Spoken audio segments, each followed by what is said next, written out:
IAS institute నిర్వహిస్తున్న all India scholarship exam pass అవ్వండి. 2 years ఫీజులో 50% మాత్రమే పే చేయండి.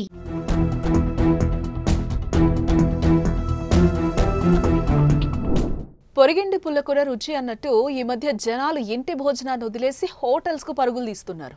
తప్పక అవసరాన్ని బట్టి తినడంలో తప్పు లేదు, కానీ అదే పనిగా బయట ఆహారాన్ని ఆరగిస్తున్న వారి గురించి చెప్తున్న మాట ఇది.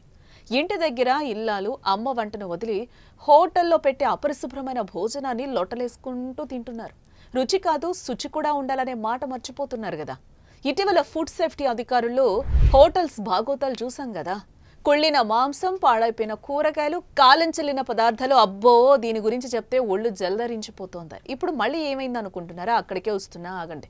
సుబ్బయ్య గారి హోటల్ తెలుసు కదా, తెలియని వారు ఎవరుంటారులేండి. తెలుగు రాష్ట్రాల్లో చాలా ఫేమస్. కాకినాడలో మొదలుపెట్టి హైదరాబాద్ దాకా వ్యాపారాన్ని విస్తరించింది. ఏపీలోని ప్రధాన నగరాల్లో పలు బ్రాంచ్లను ఏర్పాటు చేసి వండి వారుస్తోంది. బుట్ట భోజనం, ఆ భోజనం, ఈ భోజనం అంటూ కస్టమర్స్ను ఆకర్షిస్తోంది కదా.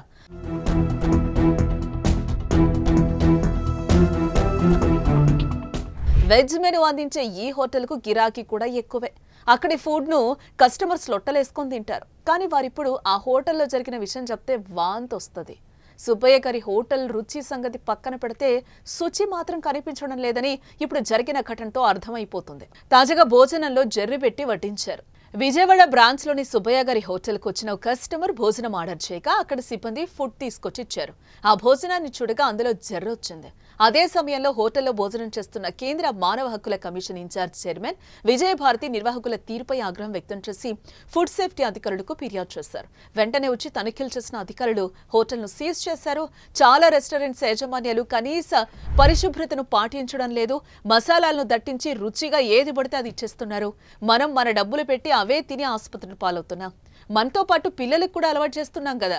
కిచెన్ గురించి ఎంత మాట్లాడుకుంటే అంత మంచిది.